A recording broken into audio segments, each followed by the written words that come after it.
Here we go. Here we go. Expired as a year old. Happy 1 year. Oh my gosh, this is so amazing. Happy Halloween. We came out a day late because it's our 1 year anniversary. And Halloween. Happy Halloween. Happy Halloween. This is going to be a very spooky case. Yeah. It's very... May or may not have traumatized one of my children. Doing research? Yeah. Yeah. It is not a pretty... And probably the worst one to traumatize is something like Maverick might kill us now. I mean, Oh my God. listen, kids and work, man. Especially, I feel like it's especially hard if you work out of the home. It's also especially hard if you work at home. Mm-hmm. Because, oh God. And you host a true crime podcast. Yeah. Maverick was like, what? Yeah. I was like, go build Legos. Logs. Yeah. Let me deal with this. Yeah. Oh gosh. This is a gnarly case. It is. So this is the case of Joel and Lisa Guy. They were living in Knoxville in 2016. They were actually getting ready to retire. She was 55, he was 61. They were going to sell their house and move into Joel's childhood home. This was going to be in Surgeonsville. How do you say that? Surgoinsville? Yeah. Or Surgoinsville? Yes, it's just northeast of Knoxville in Hawkins County. Yeah, small town. Small town. Yeah. Joel was a pipeline engineer and Lisa was in human resources. They had been married for 31 years. They shared one son together, Joel Michael Guy Jr. So Joel Sr. was married once before when he was young and had 3 kids. His first marriage didn't last very long. So in 2016, they were getting ready to retire, move away, sell their assets, live a little simpler, and not financially support their son.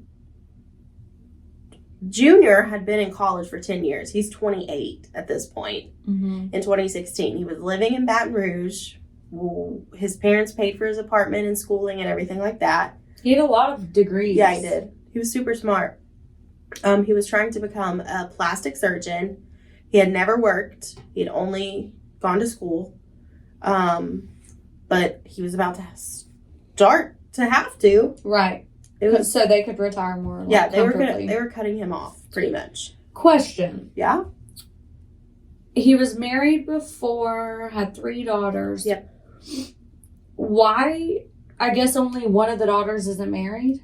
I guess so, yeah. Okay. So this is what I found. The daughters' names are Candace Fink, Michelle Dennison, and Angela Guy. I actually watched the trial. It's on YouTube. And we'll put clips in a little bit later on. But yeah. I think 1 or 2 of the sisters, they took the stand. At least 2 of them did. Wow. Mm-hmm. Very interesting. Yeah. Okay. So, Thanksgiving of 2016, it's normal holiday. The family's coming, food, hanging out. They're, hanging out in the garage, drinking, playing cornhole. I feel like that's like exactly what we do on Thanksgiving. Yeah. They said that the garage was like their hangout. Yeah. Like no, that's at my everyone's parents' house, garage. that literally, like, that is... We all hang out in our garages. Isn't that always. So weird? It is weird. It's very weird. It is. We don't park our cars in there because we have to hang out in there. They kept their boat in their garage. Oh, man. Yeah. That's the exact thing you do on Thanksgiving. Yep. Is hang out in the garage, eat food, drink beer, play cornhole, watch football. Yeah. That's it. Yeah. Sounds like a good time. It does. Lisa was really excited to have her baby boy home. She even went by the store and picked up his favorite ice cream. Obviously, he was coming in from school. I want to know what flavor that was. Probably mint chocolate chip. You don't like mint chocolate chip? Hell no. I like it. I wouldn't order it. You know why I can't stand mint and chocolate together? Why? You know the little Andes mints they give at Olive Garden? Yeah, I just had one yesterday. Okay, when I was Olive like Garden yesterday. 10 or 11, I still have Olive Garden. Don't put those mints anywhere near me. You don't like them? When I was like 10 or 11, I loved them. And my mom, Santa Claus, put a whole box of them in my stocking. And my dumbass ate the whole box. Oh. I was sick for days. Oh, no. Days. And now, I could vomit thinking about it right now. Yeah. No. So, no Andes in your stocking. Absolutely this not. year. So it was probably mint chocolate chip. Yeah. Because sociopaths like that. So the following day, though, was Lisa's last day at work and also her retirement party that they were throwing for her. And she didn't show up for work I feel like that beeping is really going to get in the way. Thank you. That's very kind of you. So that Black Friday, she did not show up for work, and her coworkers were obviously like, this is weird. It's her final day. She knows we're having this retirement party. Where is she? Can't get a hold of her. So they contacted the Knox County Sheriff's Department. They were able to make entry into the house. Before they made entry, though, they saw through the front door that there were like bags of groceries with like perishable items. So like the ice cream, like bacon and deli meat. Yeah, eggs, like milk. Yeah, all the things that you don't just like leave around. All the things that could expire. I see what you did there. Thank you. You made a punny. That's funny. So they saw that. They heard, I know they heard the dog barking. They noticed, I guess somehow, maybe with binoculars or something. I know that something that I read said that they saw what the thermostat was set at. And there was also like certain parts of the house, like a weird smell coming from like the windows and doors. They made entry into the garage, and then there was the back door. Same thing. They could still smell certain things. They could feel like heat coming from the house. The dog was barking, and they noticed like there was like dog poop like everywhere, basically. So basically through that back door, they made their way in. There was a pot that was simmering on the stove in the kitchen. The groceries, obviously, by the front door. The dog, which was a hound dog, was locked in a bedroom. Poor thing. As they continued their welfare check, they went upstairs and saw all kinds of blood stains, like big blood stains. Blood was everywhere.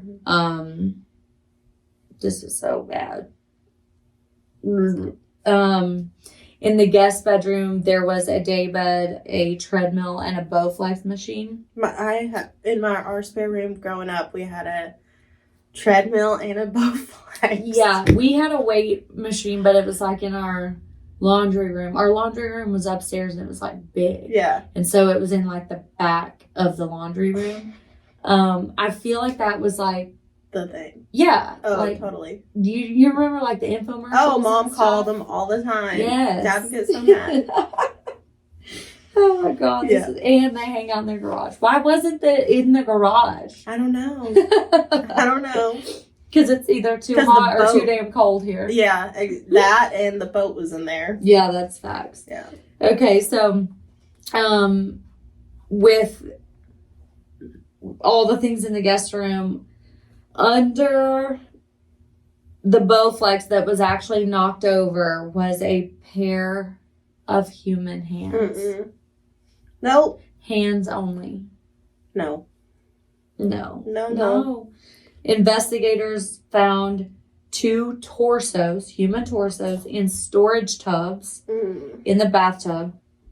They then found the head of Lisa Guy boiling in a pot on the stove. Oh my gosh. There were plastic tarps, bleach, gloves, and other cleaning chemicals with the receipt from Walmart. There was also a bag of what looked to be like first aid things. Oh, yeah. To like treat a wound. Yeah. Also from Walmart. Also with the receipt. So They're yeah, timestamped. but like, oh my god. Idiot.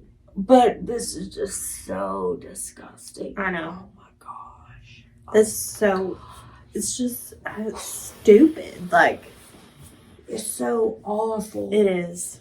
It is. And I heard a criminal psychologist say when you're dealing with someone in this mindset, like they're willing to kill their parents for money, the bodies but they become a problem that needs to be solved. Right. They're no longer people. Right. It's their property almost.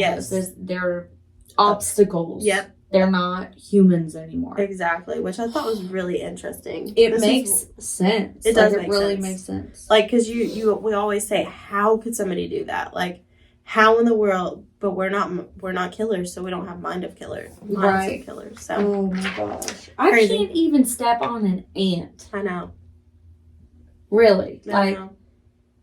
it could be a spider and people are like, let me kill it. I'm like, no, stop. I'll get it out and Yeah. put it back outside. I break for birds. I mean, Straight up. squirrels, dogs. Mhm. I'm always like, show me a dog and I will find its owner. Or Take it home. uh-huh.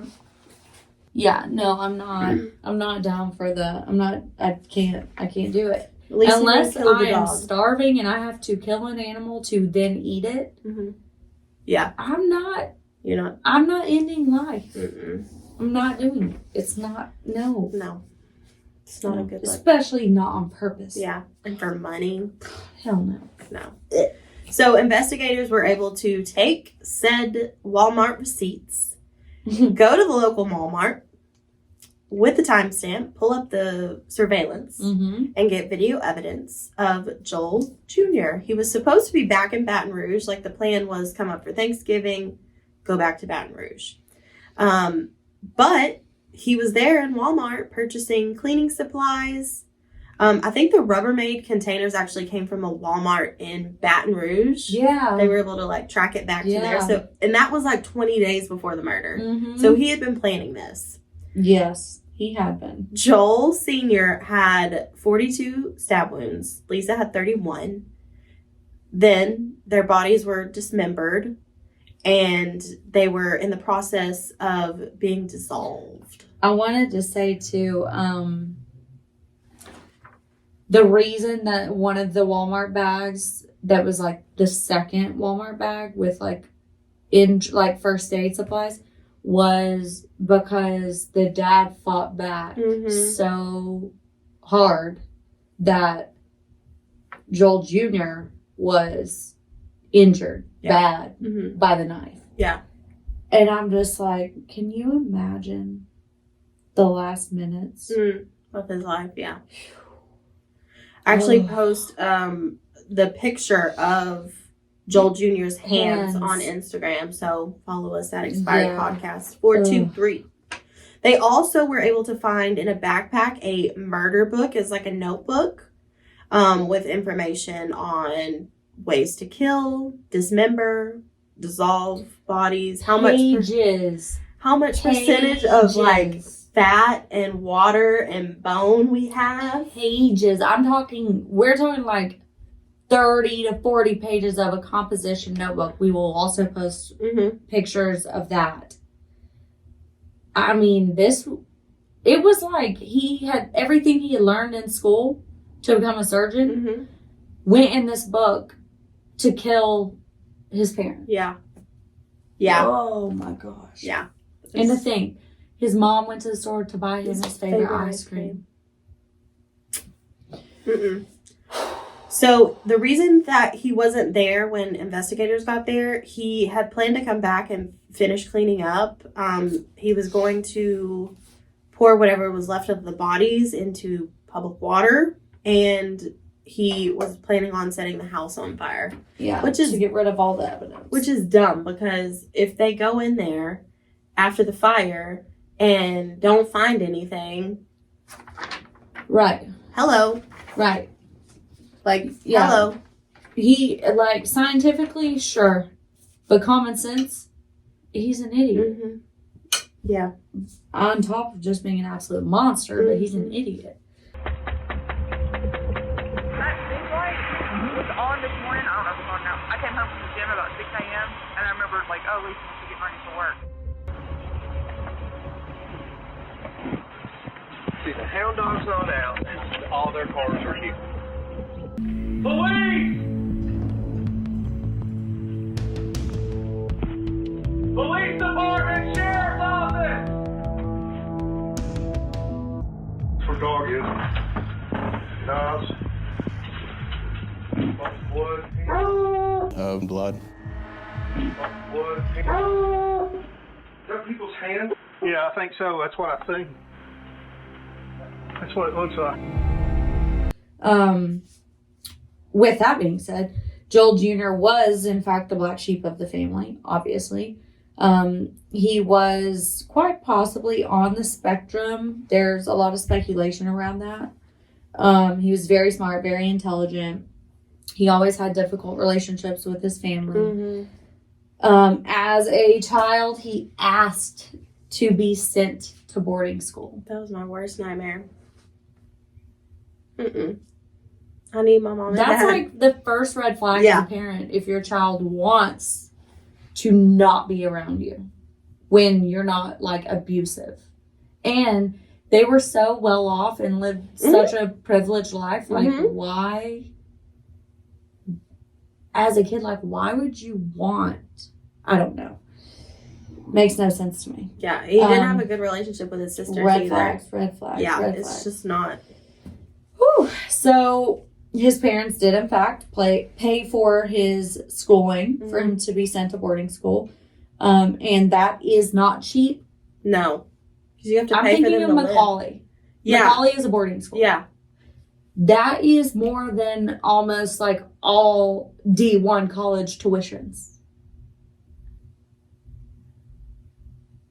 Yeah. I can't imagine. Yeah. I don't have kids, and I don't have kids in private school, but I know it's an investment. I know it is. It's probably my salary, like what I make, like Probably more. Probably 2 years Because salary for one. It's insane. Yeah, I know. Private school. I mean, I would love to And be then able to. boarding, I like know. you're paying for oh my Food gosh, and living. stay. Yes. Oh my gosh, Books and, all chaperones. Things. Yep. Oh heck no, nope, Mhm. nope, no. Bentley, I hope you don't want to go to boarding school. He will never.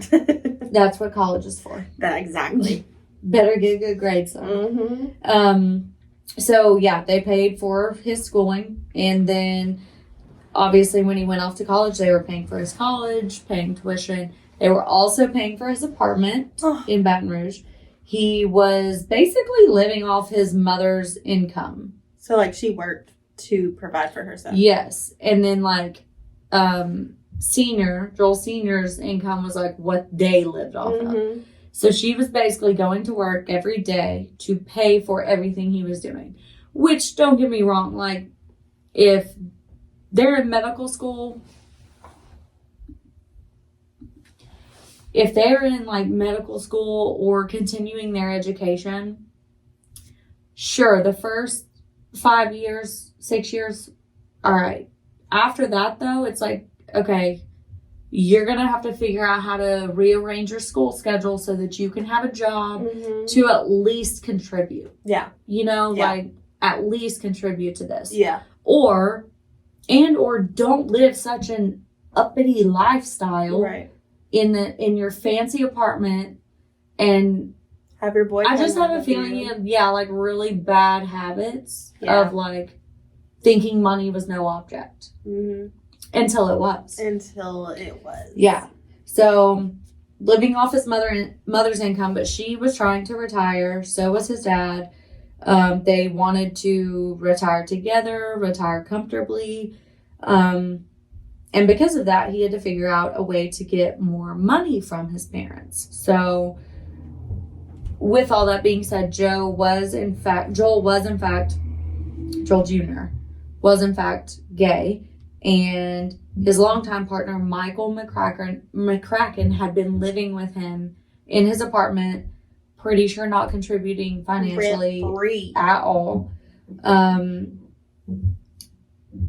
I don't know who was unhappy in the relationship, but from things that I read, McCracken was unhappy in the relationship. Joel Jr. was unhappy in the relationship because he thought that his partner wasn't really in love with him because of how he looked. I'm not sure exactly what was going on there, but I think maybe Joel Jr. just had a lot of issues and possibly self-esteem, possibly his partner as well. Yeah, that's true. Anyways, Joel Jr. wanted to get plastic surgery to entice his partner to get back together with him. So he wanted to get I know in modern terms that it's not necessarily a gastric bypass surgery, but the similar surgery that they do now, and then also get facial implants or something. Yeah. It's mind blown. Basically, he wanted his parents' life insurance policy of $500,000 each. So, being super unhappy with his appearance, he wanted to get plastic surgery to entice his partner to get back with him. Crazy that the two people that have loved him and supported him, no matter what, his entire life, he is going to slaughter to then use the money from their life insurance, basically, to pay to look different, to get someone who has been not contributing a thing and also living off your parents for them to like you. Yeah. Doesn't make sense to me. Yeah, a lot going on there. Life insurance policy, both had $500,000 each, and then all of their savings. He was hoping to inherit that so that he could continue his lifestyle and make physical changes to his body to make his partner happy. Too much. You're doing too much, Joel. Too much, Joel. Too fucking much. You can see. It's okay. It's okay. Everything's gonna be all right. Oh, it's time to upgrade. Christmas present. Joel pleaded not guilty. Shocker. He was sentenced to life. He was not sentenced to death. He is currently serving his life sentence at the Tiptonville prison in Tennessee. Now, he's what we call a parricide. It is when you kill your mother, father, or someone very close to you, like in your family. I think specifically guardianship. Right. Or like brother or sister, someone in your young family. In your home. And this is a double parricide, so this is double rare. Only 2% of homicides are parricides. Only 2% of homicides are parricides. Okay, that's fine.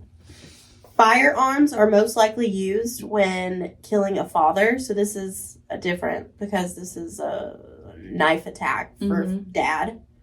We have actually covered a couple of parricide cases. That's how we've learned that new word. Yep. You can check out our episode on Zachary Davis, which was a really interesting episode. Very interesting. And then you can also check out the episode on Philip Badowski. It's titled Murder in Our Backyard. That one, to me, almost mimics this. I know. I almost wonder if the Badowski case, if he didn't come up with this because this happened. It could very well be. Because it wasn't after. Right, it was after. And it's very similar. Very, very similar. Yeah. So go check out those. Zachary Davis and Philip Badowski. 1 year of expired. 1 year of expired. I can't believe it. Either. Oh my gosh. I mean, we started on literally the floor. Literally. Yeah. The floor. The floor. Our first case was Angel Bumpus, and we're going to have her next week. a part of the show. I'm so excited about that. It's going to be amazing. It's going to be amazing. I'm so excited. Happy Halloween. Happy Halloween. I love Halloween. Yeah. Follow us on all of our socials. You can get our podcast wherever you download podcasts. Don't do meth. Don't kill people. Don't kill people. And if you're going to be an asshole, be a funny one. Dang it. This is the Expired Podcast. Bye.